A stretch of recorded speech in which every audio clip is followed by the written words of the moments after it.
Les prix des moutons sont jugés très élevés par la population. À quelques jours de la fête de Tabaski, nous avons sillonné quelques parcs à bétail de la capitale. Aussi, dans certaines localités du pays, les prix des produits de première nécessité prennent l'ascenseur. Le sommet du G7 s'est ouvert aujourd'hui. Les dossiers brûlants dans le monde seront évoqués au cours du sommet. Voilà pour les titres. Mesdames et messieurs, bonsoir. Bienvenue dans cette édition. À quelques jours de la fête de Tabaski, les prix des moutons demeurent une préoccupation majeure pour de nombreux chefs de famille. Malgré l'abondance de bétail dans les marchés, les prix ne baissent pas. Ce matin, Soumaïla Fane a fait le tour dans certains parcs de la ville. À quelques jours de la fête de Tabaski, les parcs à bétail poussent un peu partout dans la ville de Bamako. Sur les trottoirs, aux abords des marchés, dans les terrains municipaux et même dans certaines rues, les marchands sont installés partout. Mais malgré cette effervescence, les prix des moutons font toujours grincer les dents. Kumina ne kon ma saga sanflo saga be prix mina o prix ga tane mo flo doni problème ne kuma soro damina sisa ne tiga soro dala wari chara sisa korole ne kumisa minu soro watan wonu vla watan duru na sisa olu be wa mwan doni wa mwan duru wa mwan shegin na. Le prix est trop cher, très élevé. Ce n'est plus comme les autres années. L'année dernière, celle qui coûte 100 000, on vous demande 150, 160, 100, c'est trop cher. Il paraît que le gouvernement a envoyé tous les moutons à Sénégal. On ne sait pas si c'est vrai ou c'est pas vrai. En tout cas, c'est ce que j'ai appris. Au terrain Chaba de la Fiabourou, le marché souffre d'une maigre affluence des clients. Le peu de clients qui ont passé déplorent aussi le coût. Bon, vraiment, on peut daminer wabi shegi, wabi oro, wabi nani. Bon, ça va minka dogoni ça va be wa mugan duru. Tiens la ka gele. Uka laje, uka bagan nunu laje vraiment uka noga de jamana deun. Au parc de Sabaliboukou, où la plupart des moutons proviennent essentiellement des régions de Mopti, Tombouctou et Gao, souvent dans des conditions de transport difficiles, les marchands ne cherchent qu'à écouler le peu de bétail qu'ils ont amené pour éviter le transport de retour.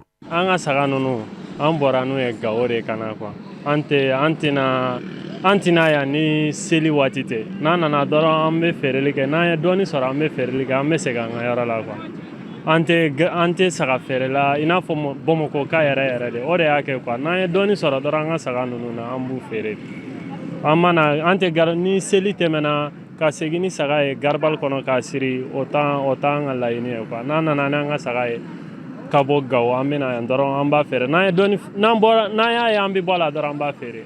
Cette situation a été profitable pour ce fonctionnaire qui a déjà fait le tour de plusieurs marchés de la ville. Effectivement, ça n'a pas été facile. J'ai commencé par prospecter d'autres marchés, tels que ce matin j'ai fait un tour à Falagué. J'ai fait tous les marchés de Falagué et cet après-midi, j'ai pu trouver gain de cause finalement au niveau de Sabaliboukou, du marché de Sabaliboukou. J'ai pu avoir les 3 moutons à 150 000. Et je crois que les prix à ce niveau, c'est vraiment au regard de la qualité que les prix sont abordables. Unanimement, les vendeurs expliquent cette hausse des prix par les difficiles conditions d'obtention de ces animaux et les charges liées à leur transport. Nous restons sur les prix, mais cette fois-ci des denrées de première nécessité qui ont pris l'ascenseur ces dernières semaines dans certaines localités à l'intérieur du pays, comme c'est le cas à Kadiolo dans la région de Sikasso, où le sac de 100 kg de maïs est passé de 15 000 à 20 000 francs CFA et le sac de 50 kg de petits mil est passé de 25 000 à 35 000 francs CFA. Paul Yapinguesson. Les prix des denrées de première nécessité connaissent une hausse ces derniers temps dans plusieurs localités du pays. Les habitants se disent inquiets de cette flambée, surtout à l'approche de la fête de Tabaski. De Sikasso en passant par Kadiolo et Koutiala, les prix des produits de première nécessité sont exorbitants. Le riz, l'huile, le maïs, le petit mil ont tous connu une augmentation considérable. Nous avons constaté ces derniers temps une augmentation des produits de première nécessité, notamment le riz qui est passé actuellement à 27 500 sur 23 000. Le sac de maïs qui est passé à 20 000 au lieu de 17 500. Le sac de petits mil qui est passé à 70 000 francs contre 60 000 francs auparavant. Le prix de l'arachide aussi a pris l'ascenseur. Aujourd'hui, le kilo d'arachide se négocie entre 800 et 1000 francs. Le prix de l'huile aussi a augmenté sur le prix et le marché local.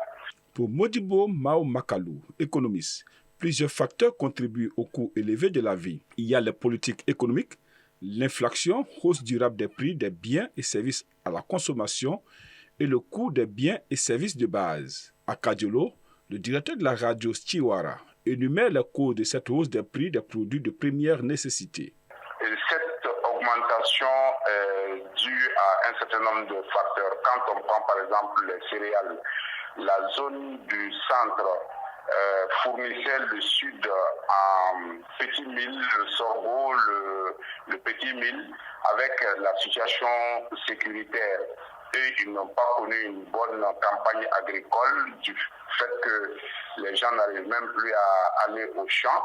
En plus de ça, quand tu prends les céréales comme le maïs, auparavant la Côte d'Ivoire approvisionnait le cercle de Kadiolo, mais maintenant le maïs qui venait de Côte d'Ivoire ne vient plus.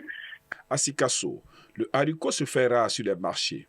Selon des sources locales, une rareté qui fait que le produit devient de plus en plus cher car le prix du kilogramme est passé de 500 à 600 voire 650 francs par endroit. Comme à Sikasso, à Koutiala, les prix des céréales connaissent une augmentation. La population achète le sac de 100 kg de maïs à 16 000 francs CFA contre 14 000 francs. Le sac du sorgho est cédé à 20 000 francs contre 17 000 francs.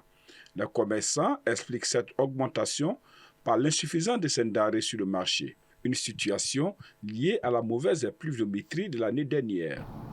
Ici à Bamako, l'hôtel Maïva Palace a servi de cadre ce jeudi pour l'ouverture de la 15e session technique de la revue annuelle du schéma directeur de la statistique, une activité majeure des programmes de travaux annuels du système statistique national du Mali, Djeneba Samaki.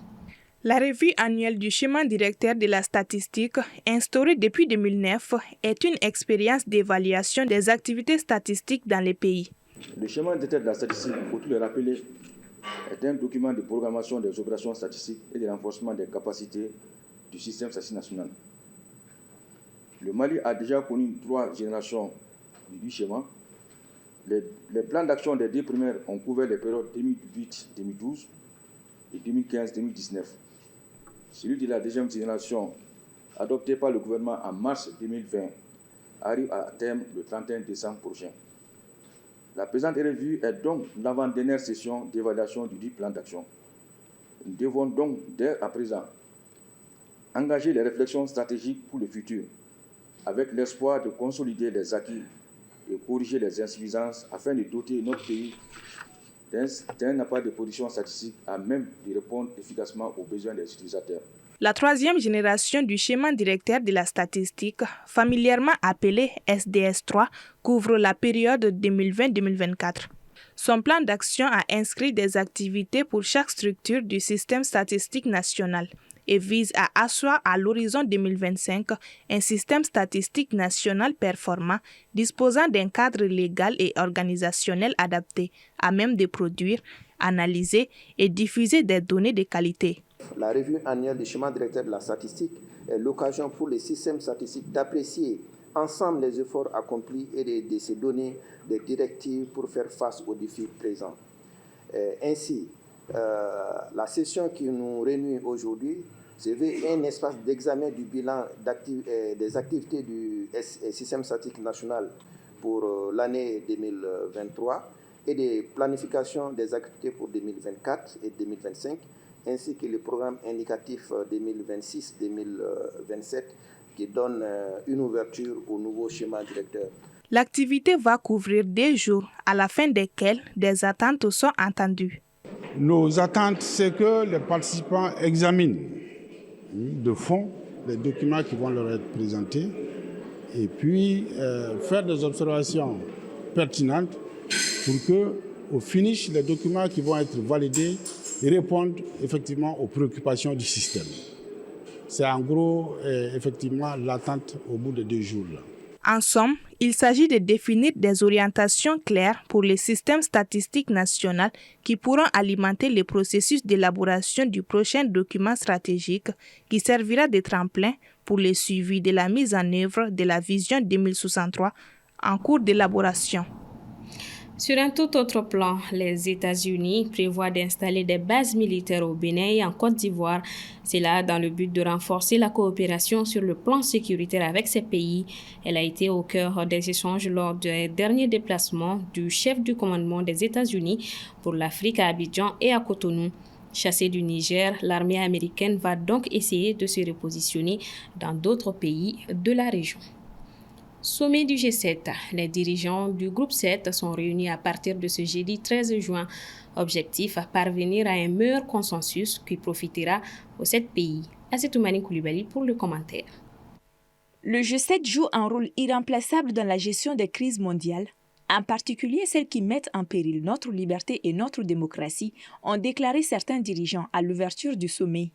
Sous présidence italienne, le groupe des 7, les États-Unis, l'Allemagne, la France, l'Italie, le Royaume-Uni, le Canada, le Japon sont en effet réunis dans le but de parvenir à un consensus sur l'utilisation des actifs russes confisqués par les Occidentaux pour aider l'Ukraine à se défendre et à se reconstruire. Plusieurs autres thématiques étaient sur table. Une d'ailleurs, la situation en Ukraine, qui était au cœur des discussions en présence de Volodymyr Zelensky, qui a souligné qu'ils attendaient que des décisions importantes soient prises ce jeudi. Aussi, face à la perspective d'un retour à la Maison-Blanche de l'ex-président Donald Trump et l'incertitude autour des conséquences de son élection pour l'Ukraine, les chefs d'État et de gouvernement du G7 veulent sécuriser le financement de son aide militaire. Les États-Unis ont toutefois mis la pression sur les pays du G7 pour se rallier à un méga prêt d'environ 50 milliards de dollars garanti par les futurs intérêts générés par les actifs russes immobilisés. Des discussions, mais aussi des accords signés. Le président Joe Biden et son homologue ukrainien Volodymyr Zelensky ont signé au cours de ce sommet d'Italie un accord bilatéral de sécurité et le premier ministre britannique Rishi Sunak a lui aussi annoncé une nouvelle aide de 242 millions de livres, soit 286 millions d'euros. Accusant notamment Pékin de doper illégalement ses constructeurs de véhicules électriques, la Commission européenne a menacé mercredi d'imposer des droits de douane supplémentaires. La Chine, au cours du sommet, a menacé de porter plainte auprès de l'Organisation mondiale du commerce. Selon un responsable européen, ce sommet du groupe 7 devrait servir à coordonner la stratégie du G7. Dans le cadre du sommet, le pape François, sur place en Italie, s'est entretenu avec certains dirigeants et devrait poursuivre les échanges demain vendredi, où il s'entretiendra avec une dizaine de dirigeants, dont les présidents français Emmanuel Macron, américain Joe Biden et ukrainien Volodymyr Zelensky, a annoncé jeudi le Vatican. Le sommet du G7 se clôturera samedi 15 juin 2024. Avant de nous quitter, voyons ensemble la une du Journal du Mali. Grève des banques, fin du bras de fer.